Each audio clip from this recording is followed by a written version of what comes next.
오늘의 이야기는 모세가 불타는 떨기나무에 호기심을 갖는 장면으로 시작이 됩니다. 모세가 떨기나무가 불타는 것을 보고 호기심을 가져서 바라보고 지켜보고 있는 장면을 2절에선 이렇게 이야기하고 있어요. 우리 같이 읽어보십시다. 여호와의 사자가 떨기나무 가운데로 나오는 불꽃 안에서 그에게 나타나시니라. 그가 보니 떨기나무에 불이 붙었으나 그 떨기나무가 사라지지 아니하는지라. 이 본문을 이렇게 보면서 갑자기 문득 궁금한 생각이 들었습니다. 어렸을 때부터 어떻게 이 대목을 이렇게 말씀을 들었냐면요, 이렇게 말씀을 들었어요. 사막에서는 너무 건조하고 뜨거우니까 보통 그늘이 없는 그 광야나 사막 같은 경우에는 기온이 약 50도에서 60도까지도 오르기도 해요. 그러다 보니까 자연 발화가 일어난다라는 거죠. 그래서 이 어떤 수풀이나 그런 아주 건조한 바짝 마른 그런 이 풀 같은 거에 자연 발화가 일어나고는 한다. 그런데 모세가 그냥 그 어떤 수풀이 그냥 불타는 장면이 아니라, 그런 것을 본 게 아니라 이 꺼지지 않았기 때문에 더 신기해하고 다가갔을 거다.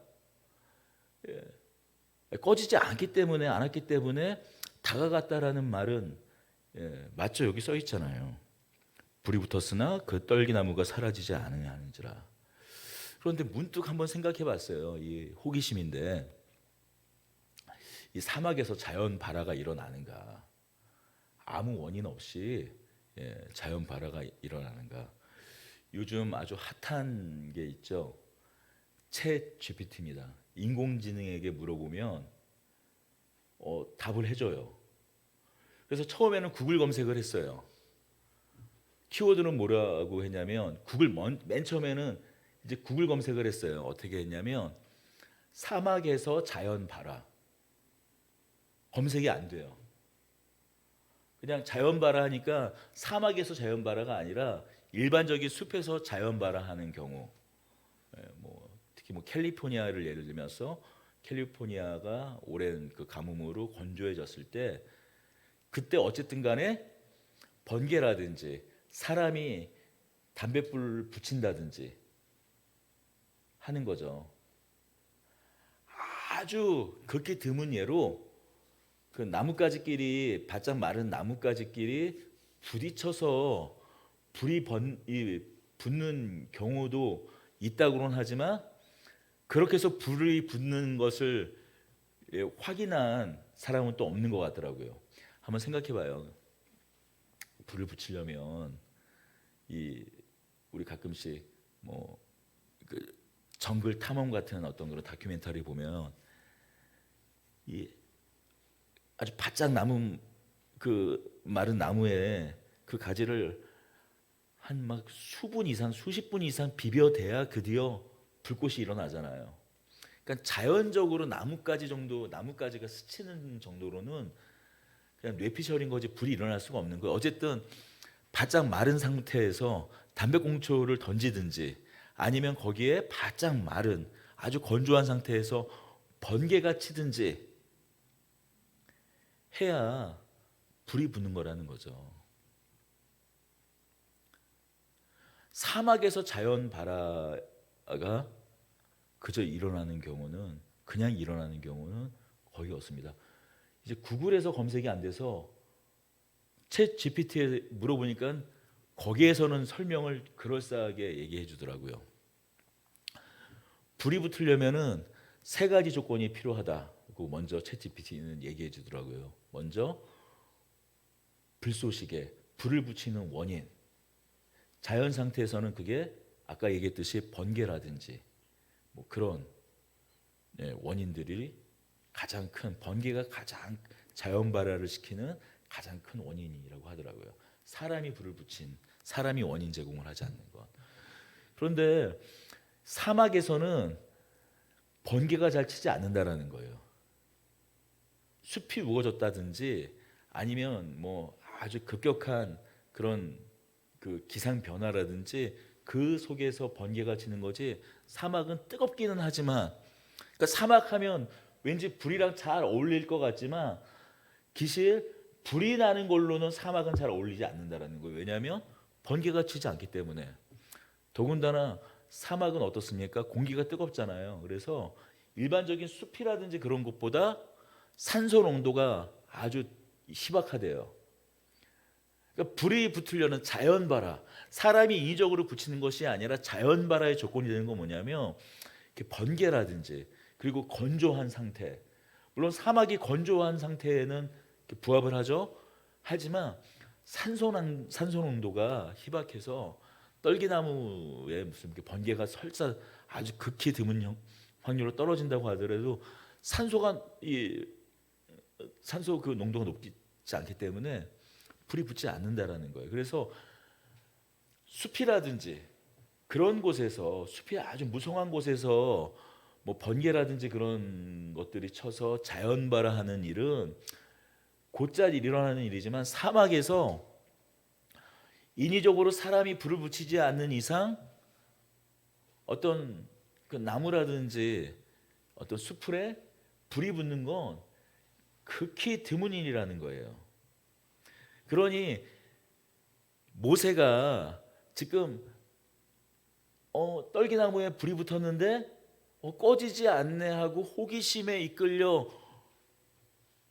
그 떨기나무에 다가가기 앞서 이미 모세의 눈에 불타는 떨기나무를 바라보는 순간 그는 상당한 호기심에 이끌렸을 거라는 얘기예요. 아니 번개가 친 것도 아니고, 더군다나 뭐 사람이 붙였을 수도 있잖아요. 근데 사람이 불을 붙인 것도 아니에요.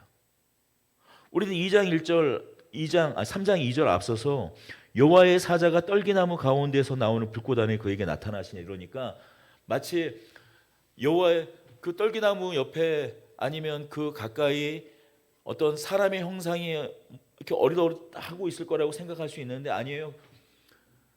여호와의 사자는 어떤 그 불꽃의 형상으로 머물러 있었고 그 위험에 압도되어서 그는 바로 내 발에서 신을 벗어라 그곳은 거룩한 곳이다라고 말하는 순간에 바로 압도되어 그저 불꽃의 이글거리는 불꽃의 형상만 보았을 뿐이지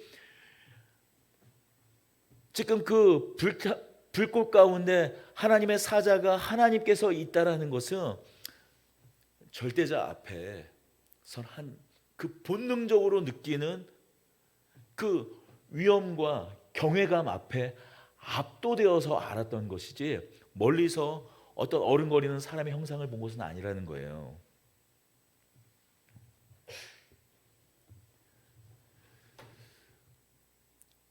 그렇게 모세는 떨기나무에 이끌려갔어요. 불타는 떨기나무에 이끌려갔어요. 왜 하나님께서는 그렇다면 왜 떨기나무에 그 불타는 떨기나무 그 불꽃의 형상으로 모세에게 나타난 것일까요? 그저 단순히 모세에게 호기심을 일으켜서 가까이 다가오게 할 목적으로 그렇게 하셨을까요? 불이야 우리가 너무나 잘 알고 있는 하나님께서 임재하실 때 드러나는 어떤 그 임재의 상징이에요. 하나님께서 임재하실 때 불꽃이 일어납니다. 바람이 붑니다. 때로는 땅을 흔드는 진동이 있습니다. 성경 곳곳에 하나님께서 임재하실 때 불로, 구름으로, 바람으로 하나님께서는 그 임재를 드러내시죠. 왜 하필이면 그런데 떨기나무에 불꽃으로 하나님은 임재하셨냐라는 거예요. 이 떨기나무 여러분의 좀 이해를 돕기 위해서 떨기나무 한번 사진을 인터넷에서 검색해서 한 장 준비했어요. 한번 볼게요. 그 떨기나무가 딱 특정한 물론 일반적으로 떨기나무 하면 이 앞에 있는 이런 이게 나무도 아니고 뭐 우리 그 쌀이나무 좀 비슷하기도 하죠. 이런 거예요. 그런데 일반적으로 성경에서 떨기나무 하면 그게 어떤 특정한 한 이런 종을 떠나서 그냥 사막에 그냥 이렇게 있는 이런 숲을 작은 나무들을 다 통칭해서 떨기나무라고 하기도 한다고 합니다. 그러니까 저기 멀리 보이는 저 나무도 떨기나무인 거죠. 그런데 분명한 거 한 가지 사실은 이게 바짝 말라서 아무짝에 쓸모가 없다라는 거예요. 아무짝에 쓸모가 없는 나무라는 거죠. 때로는 이게 이 뿌리가 뽑혀서 나가면 황량하게 영화 같은 거 한번 뭐 이렇게 보셨을 그 사막에 이런 수풀이 그냥 바람에 그냥 계속 불어서 굴러다니는 거. 사막에 있는 흔하디 흔한 그렇다고 큰 그늘을 이렇게 드리워서 사람에게 휴식을 주는 그런 공간인가? 그렇지도 않다라는 거예요.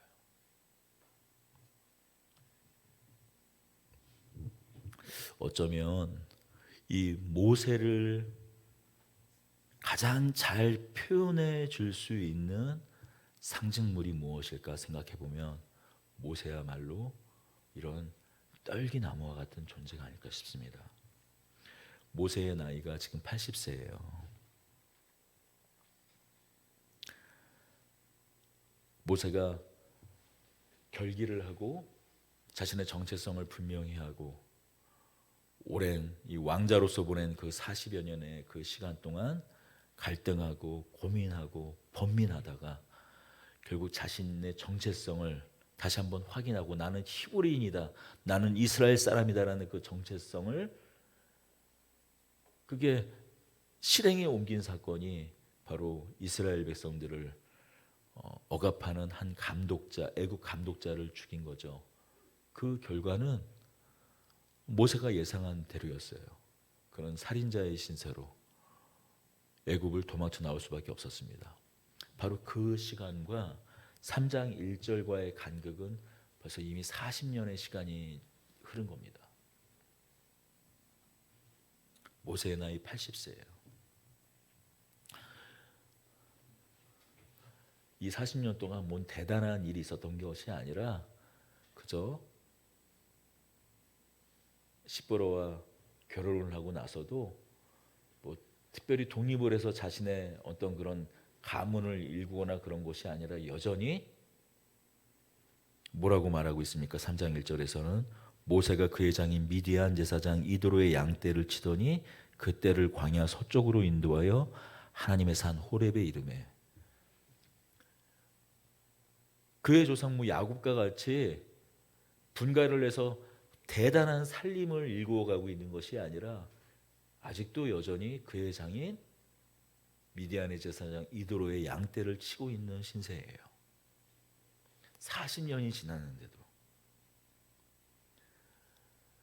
무슨 소망이 있고 무슨 비전이 있고 모세에게 꿈이 있었겠습니까? 그저 아무 볼품없는 이 광야 가운데 흔하게 볼 수 있는 양떼를 치는 사람에 불과한 겁니다.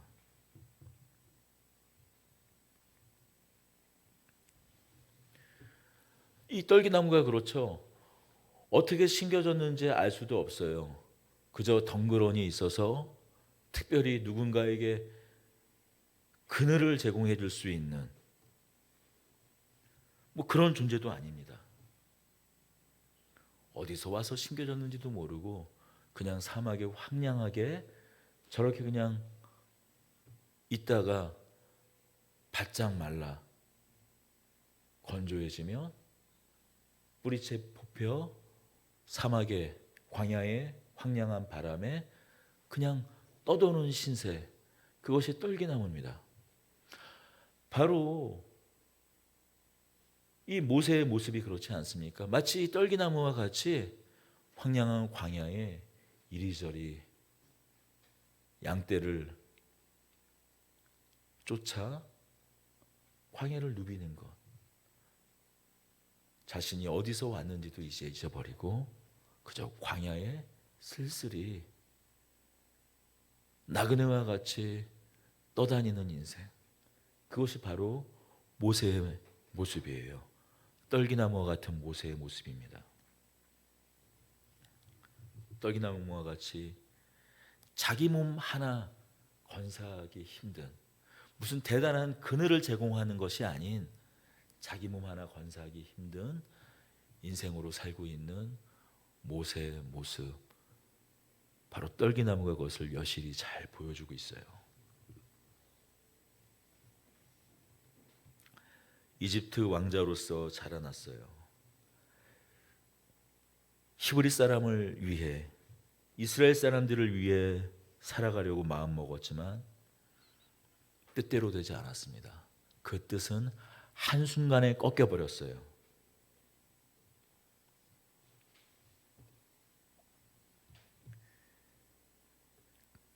모세 그에게는 열정이 있었습니다. 비전도 있었어요. 이스라엘 민족을 위한 자신의 삶, 이스라엘 민족을 향한 그 열정이 있었지만 그 불은, 그 열정, 그 비전은 한순간에 꺾였습니다. 누가 너를, 우리를 다스리는 자와 재판관으로 삼았느냐라는 그 말 한마디에 꺼져버렸습니다. 40년 동안 갈등하고 나는 누구인가, 나는 도대체 누구인가라는 그 정체성의 그 혼란 속에서 나는 무엇을 위해서 살아야 하는가, 얼마나 오랫동안 고민하고 갈등했을까요? 눈 한번 감아버리면 자신의 삶이 그 누구하고도 비교할 수 없는 그런 삶을 살 수 있는 것을 그는 너무나 잘 알고 있었어요. 하지만 자기가 히브리인이라는 것, 이스라엘 사람이라는 것 또한 잊지 않았어요. 그의 40년은 비록 그가 아무리 좋은 음식을 먹고 좋은 교육을 받았을지라도 그는 행복하지 않았습니다. 어쩌면 그가 가장 행복했던 순간은 비록 사람을 죽인 일이긴 하지만 이스라엘 사람들을 위해서 무언가 한 순간이었을 거예요. 불안하고 겁이 나고 앞으로 자기에게 닥쳐올 그 많은 일들이 그의 머릿속을 스쳐갔겠지만 어쩌면 그가 가장 행복한 시간은 이스라엘 사람들을 괴롭히는 애국 감독자를 쳤을 때였을 겁니다. 그러나 그 결과는 너무나 받아들이기 힘든 일이었어요. 애국 왕으로부터 살인자로 몰려 도망자의 신세로 가는 건 너무나 당연한 얘기고 본인도 예상한 일이었을 겁니다.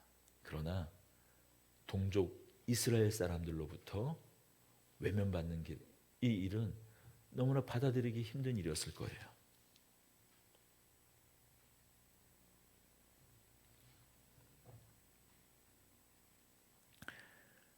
다시 2장 11절을 보면 모세가 장성한 후에 한 번은 자기 형제들에게 나가서 그들이 고되게 노동하는 것을 보더니 어떤 애굽 사람이 한 히브리 사람 곧 자기 형제를 치는 것을 본지라. 모세는 히브리 사람들을 자신의 형제로 여겼습니다. 자신의 동족으로 여겼어요. 그래서 의도적으로 이 출애굽기를 쓰고 있는 이 2장 가운데 반복돼서 나오는 것이 무엇입니까? 형제를 치는 것을 본지라.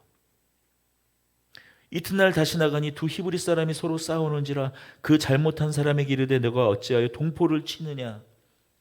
동포, 형제, 히브리 계속 반복해서 등장하고 있어요. 정작 자신의 정체성을 히브리 사람으로 두고 있는데 그 형제로부터, 그 동족으로부터 외면받는 겁니다.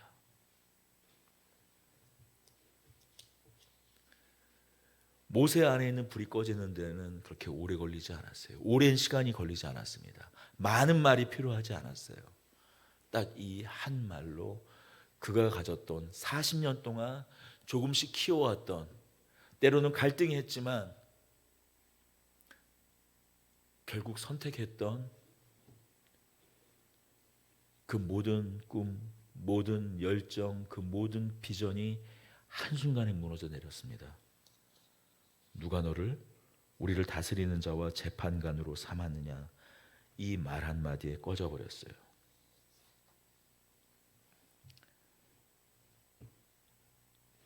이 단 한마디로 모세의 불은 꺼져버리고 이 미디안 광야에서 40년 동안 새하얀 재가 되었습니다. 바짝 마른 떨기나무처럼 돼버리고 말았어요. 그런 모세 앞에 하나님께서 꺼지지 않는 떨기나무의 불로 나타나십니다.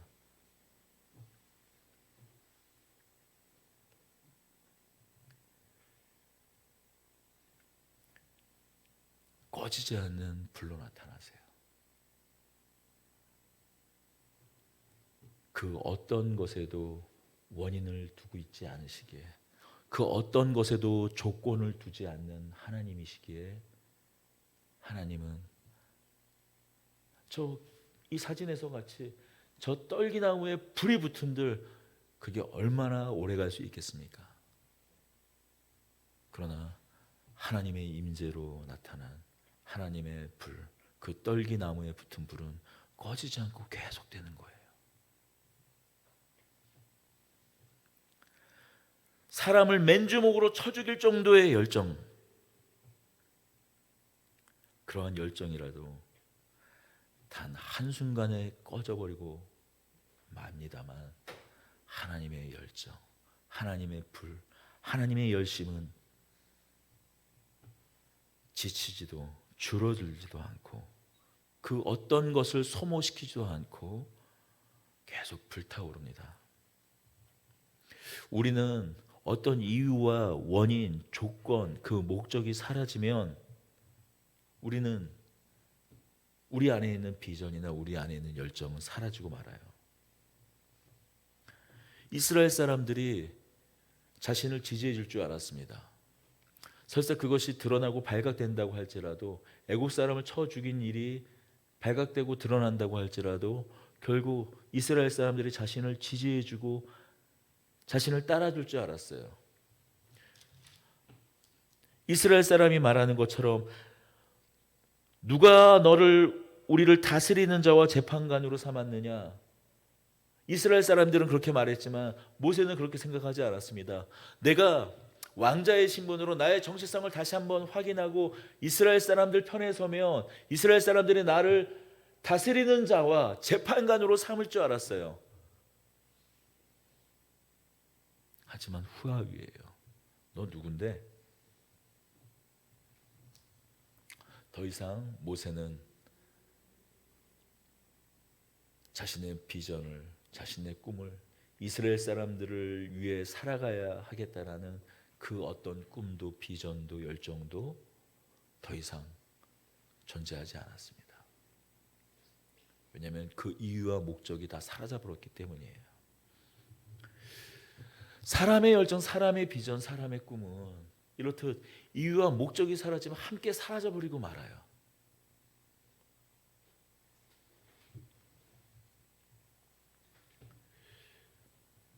그러나 하나님의 꿈, 하나님의 열정, 하나님의 비전은 결코 사라지지 않습니다. 왜요? 하나님의 비전, 하나님의 열심과 그 열정, 그 꿈은 약속에 근거하기 때문이에요.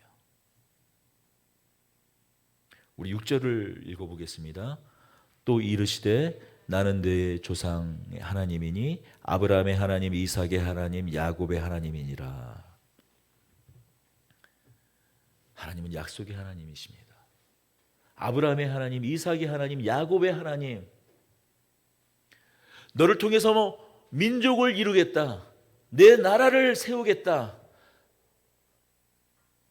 아브라함, 이삭, 야곱을 통해서 약속하셨습니다. 하늘의 별을 보아라. 저 눈앞에 펼쳐져 있는 저 수많은 광야의 모래알들을 보아라. 내가 그것을 셀 수 있겠느냐? 너를 통하여 내가 저 허다한 별들과 같이, 저 광야의 모래와 같이 셀 수 없을 정도의 나라와 민족을 삼겠다라고 하신 그 약속의 근거에서 하나님은 여전히 일하시기 때문이에요.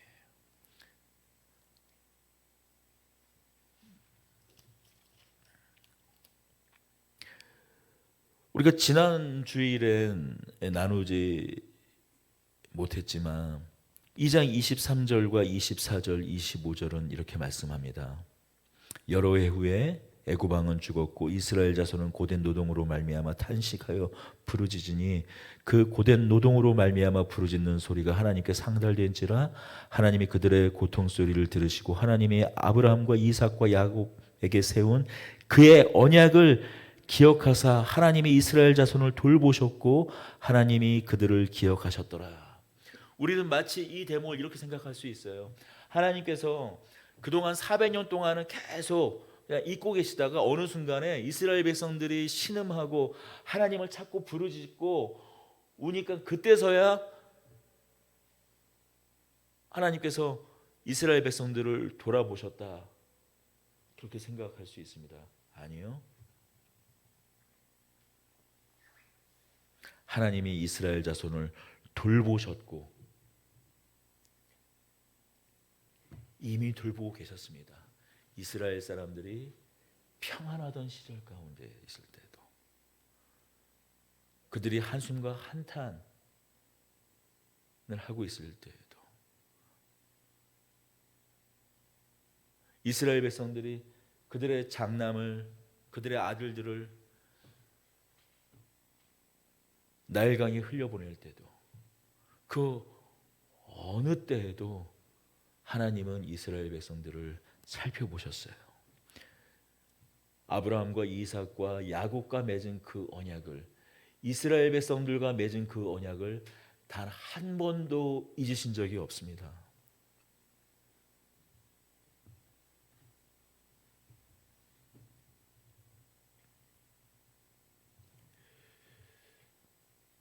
하나님의 꿈, 하나님의 비전, 하나님의 열심은 하나님의 약속에 근거합니다. 우리의 약속은, 우리의 말은 상황과 조건이 바뀌면 함께 변합니다. 함께 바뀌어요. 상대가 배신하면, 상대가 나를, 그 약속한 당사자가 나를 떠나면 함께 사라져버려요. 하지만 하나님의 약속은 변하지 않는 약속이에요. 하나님은 오직 스스로 계신 당신, 그 하나님 당신 스스로가 바로 이유와 원인이 되시기 때문이에요. 그래서 이 모세가 불타는 떨기나무에서 하나님을 만나는 이 장면만큼이나 이만큼보다도 더 주목해 볼 부분이 바로 이 이후에 있는 하나님의 말씀입니다. 하나님은 7절에서 말씀하세요. 하나님께서 모세를 부르시면서 하시는 말씀이 무엇입니까? 7절 이후에 계속 뭐라고 말씀하십니까? 여호와께서 이르시되 내가 애굽에 있는 내 백성의 고통을 분명히 보고 그들이 그들의 감독자로 말미암아 부르짖음을 듣고 그 근심을 알고. 우리 같이 읽어볼까요?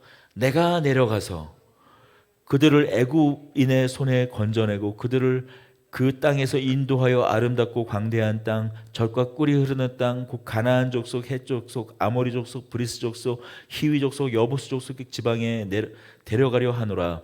이제 가라. 이스라엘 자손의 부르짖음을 내게 달하고 애굽 사람이 그들을 괴롭히는 학대도 내가 보았으니 이제 내가 너를 바로에게 보내어 너에게 내 백성 이스라엘 자손을 애굽에서 인도하여 내게 하리라. 여기서 계속 반복적으로 등장하는 단어가 무엇입니까? 계속 반복적으로 등장하는 단어가 무엇이에요? 내가예요. 내가 애굽에 있는 내 백성의 고통을 분명히 보고 내가 그들의 감독자로 말미암아 부르짐을 내가 듣고 그 근심을 알고 내가 내려가서 9절에도 이제 가라 이스라엘 자손의 부르짖음이 내게 달하고 애굽 사람이 그들을 괴롭히는 학대도 내가 보았으니. 그러면 하나님께서 이제 애굽에 직접 하나님께서 가셔서 구원해 내시면 되잖아요. 불로 애굽 사람을 다 휩쓸어 버리시든지 땅을 찢어 전부 다 삼켜 버리든지 하시면 되잖아요. 하지만 뭐라고 말씀하십니까? 이제 내가 너를 바로에게 보내어 너에게 내 백성 이스라엘 자손을 애굽에게서 인도하여 내게 하리라. 기껏 하나님 당신이 보고 듣고 아시고 당신이 건져내시고 인도하여 데려가신다고 하시면서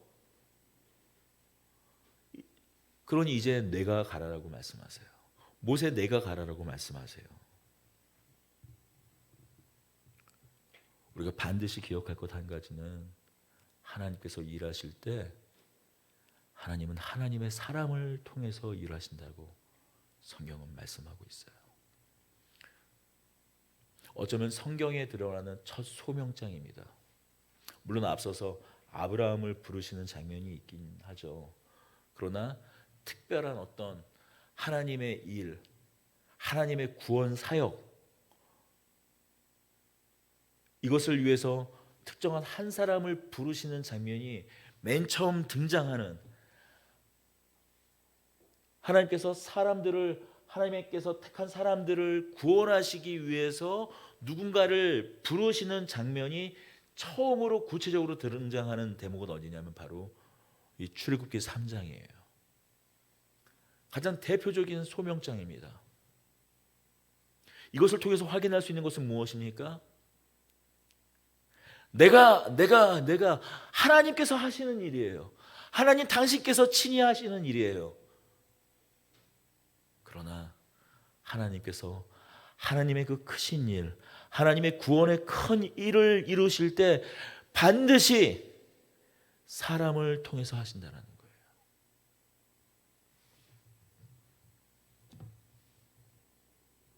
하나님께서 사람을 통해서 일하신다는 겁니다.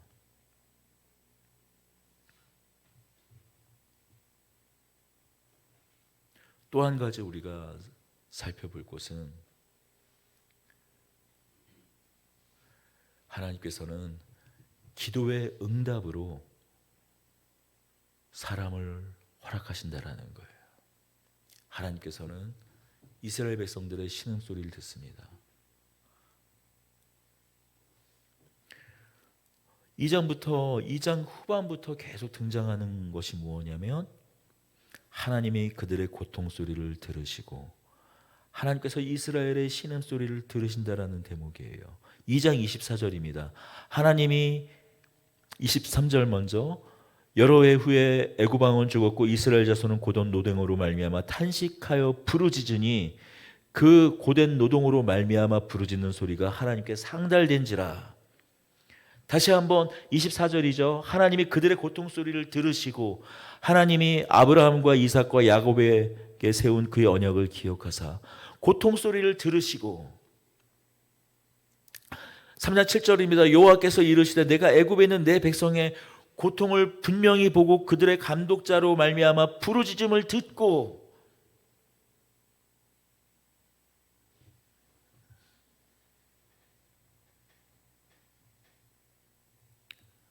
9절이죠. 이제 가라 이스라엘 자손의 부르짖음이 내게 달하고 이스라엘이 그 고통 가운데 신음하며 하나님을 찾고 부르짖고 기도할 때 그 응답으로 있는 것이 무엇입니까? 그 응답으로 주어지는 것이 무엇입니까? 바로 사람이라는 거예요.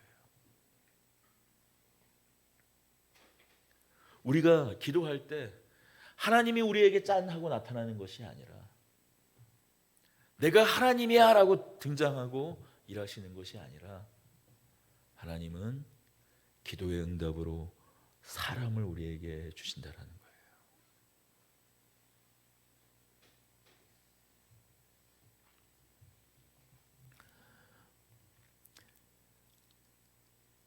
모세가 애굽에서 40년 동안 떨기나무와 같이 사그러져 가고 있을 때 자신에게 어떤 열정이 있었는지, 자신 안에 어떤 불이 있었는지 이제 기억도 나지 않고 그렇게 젖떨기 나무와 같이 바짝 비틀어져 말라져 가고 있을 때, 그리고 새하얀 재처럼 되어갈 때 오히려 애굽에서는 하나님을 향하여 고통과 신음소리를 토해내고 있는 이스라엘 백성들이 있었습니다. 하나님께서는 바로 그 기도 응답으로 모세를 부르십니다.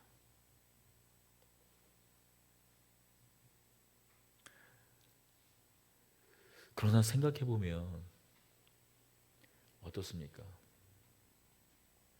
그 기도 응답으로 주어지고 있는 이스라엘 백성들에게 그 기도 응답으로 주어지고 있는 이 모세는 이제는 아무짝에 쓸모없는 사람 아닙니까? 40년 전에 부와 권력과 힘을 가지고 있었던 모세가 아니에요. 따르는 사람만 있으면 얼마든지 애굽을 전복시킬 수 있는 그런 권력을 가지고 있는 사람이 아니에요. 40년 동안 새하얀 재처럼 떨기나무처럼 돼버린 촐로에 80 먹은 촐로에 불과했습니다.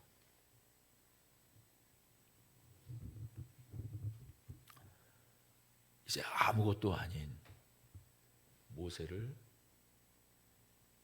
이스라엘 백성들에게 기도 응답으로 주세요.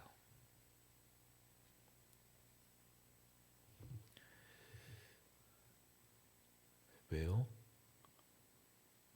비로소 하나님께서 함께 하실 수 있는 사람이 되었어요. 이제 모세는 비로소 하나님께서 함께 할 수 있는 사람이 되었어요. 우리 11절 12절입니다.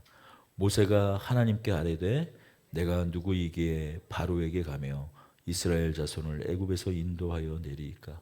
이 말은 하나님께서 내가 하시다가 그런데 이제 네가 가서 그 일을 해. 내 대신 그 일을 해. 라고 했을 때 내가 누구이기에 하나님께 아뢰되 내가 누구이기에 이 말은 틀린 말이 아니에요. 적어도 이스라엘 백성들이 40년 전에 후야유했을 때 나 왕자야. 너희들을 위해서 왕자로서 지금까지 준비해서 당시만 하더라도 그 말을 할 수 있었지만 지금 하나님께서 모세를 부르실 때는 내가 누구이기에 후에마이 내가 누굽니까? 내가 누구이기에 그 일을 합니까? 나 아무것도 아닌 사람이에요. 40년 동안 한 일이 아무것도 없어요. 그저 내 장인 이드로에 양떼를 치는 사람 그렇게 살았어요. 말하는 거예요.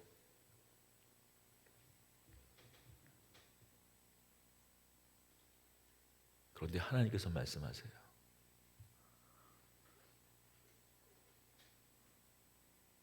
그게 조건이 아니라 너가 아무것도 할 수 없는 무익한 사람이기에 쓸 수 없는 나는 그러한 아무것도 조건이 될 수 없는 바로 그 조건에서 나는 일하는 하나님이다라고 말씀하세요. 12절이에요. 하나님이 이르시되 내가 반드시 너와 함께 있으리라. 내가 그 백성을 애굽에서 인도하여 낸 후에 너희가 이 산에서 하나님을 섬기리니 이것이 내가 너를 보낸 증거니라. 하나님이 함께 계시기 때문이에요. 우리가 하나님의 부르심을 받을 때, 어떤 하나님 안에서 우리가 어떤 꿈을 가질 때 우리가 가장 오해하고 착각하는 지점이 바로 이 지점입니다.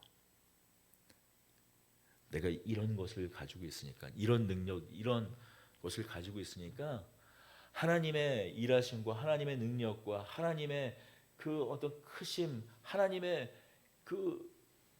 그것과 내가 지금 가지고 있는 이 조건, 그것이 덧붙여져야 무엇인가 일을 할 수 있다고 생각해요.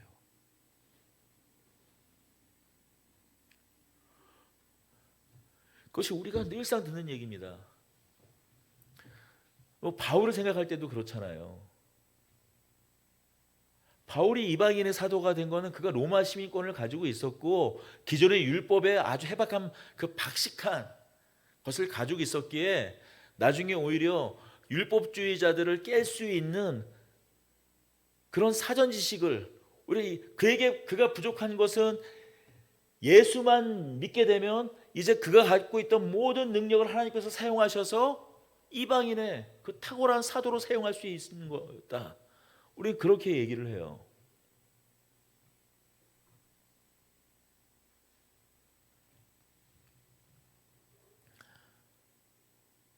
아니요. 그랬다면 사도 바울을 바로 사용하셨어야죠. 그가 회심했을 때 바로 사용하셨어야 합니다. 사도 바울 역시 그 13년, 14년 그 시간들을 통해서 아무것도 아닌, 사도 바울도 아마 그렇게 생각했을 거예요. 이제 내가 이 이스라엘 백성들을 잡아 죽이려고, 예수 믿는 그 이스라엘 사람들을 잡아 죽이려고 다메섹까지 가고 있는데 예수님을 만났어요. 자신의 삶이 완전히 그동안 자신이 살았던 삶이 부정당했지만, 그러나 그렇게 예수님을 만났을 때만큼 뜨겁지는 그 감동과 그 열정은 그 이후에 어떤 순간과도 비교할 수 없어요. 모든 하나님을 만난 사람들, 모든 예수님을 만난 사람들의 공통적인 경험입니다. 회심 체험. 그때만큼 마음이 뜨겁고 열정적이고, 내가 하나님을 위해서, 내가 나를 만나주신 예수님을 위해서 내가 나의 모든 것을 다 던지고 바치리라, 그 열정은 그때만 하지 못해요. 저 역시 마찬가지예요. 내가 하나님을 향해서 마음이 가장 뜨거웠었던 때, 예수 그리스도를 향해서 마음이 가장 뜨거웠었던 때가 언제인가 생각해 보면은 예수님을 처음 만났을 때예요. 그때의 그 감격, 열정, 지금 제가 하나님께 향한 그 열정과 예수님을 향한 그 열정 비교하면 비교조차 할 수 없어요.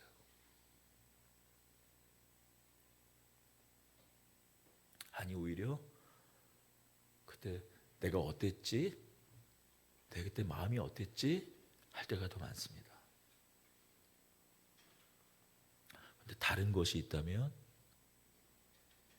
그때와 같은 열정은 제 안에 남아있지 않지만, 그때와 같은 어떤 그 초자연적인 어떤 그런 감격은 내 안에 있지 않지만, 내 하루하루 일상을 함께 동행하시는 하나님의 그 임재를 경험합니다. 만약 저에게 하나님을 이렇게 뜨겁게, 예수님을 뜨겁게 만났던 그 순간과 나의 모든 일상 가운데에서 동행하는 그 하나님, 그 임재, 그 속삭임, 그것과 만약에 그 두 가지를 바꾸라면 저는 그 감격과 열정보다는 매일매일 나와 함께 동행하시고 일하시는 하나님의 그 임재를 선택하겠어요?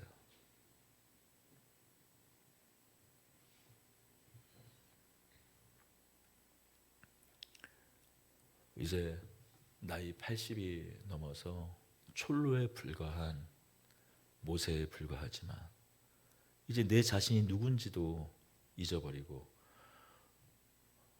이 애굽의 왕자도 아니에요. 이스라엘의 다스리는 자나 재판관도 아니에요.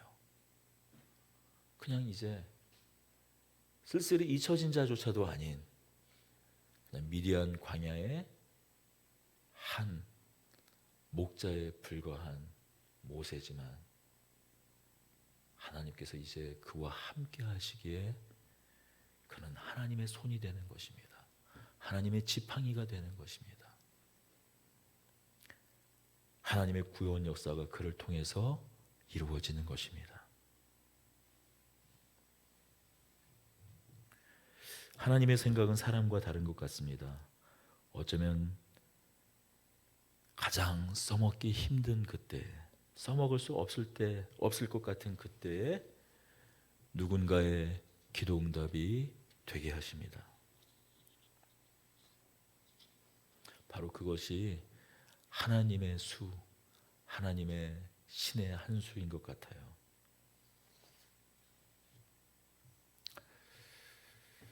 하나님이 우리의 목적과 이유가 되고 하나님이 함께 하시기에 마치 새하얗게 재가 되어버린 우리의 마음이 굳어지고 우리의 마음에 생기가 돋습니다. 꺼졌던 불길이 다시 되살아납니다.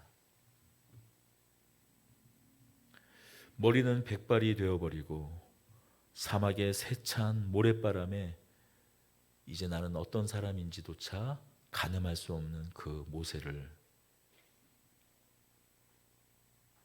하나님께서 호렙산에서 하나님의 산에서 꺼지지 않는 하나님의 불을 만나고 그는 다시 내려옵니다. 다시 내려오게 됩니다.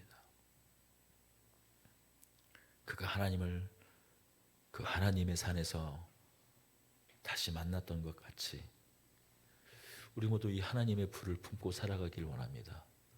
우리 안에 다 사그러져 버린 하나님의 불, 하나님의 꿈, 하나님의 비전, 하나님의 약속을 다시 만나게 되는 저와 여러분들이 되기를 소망합니다.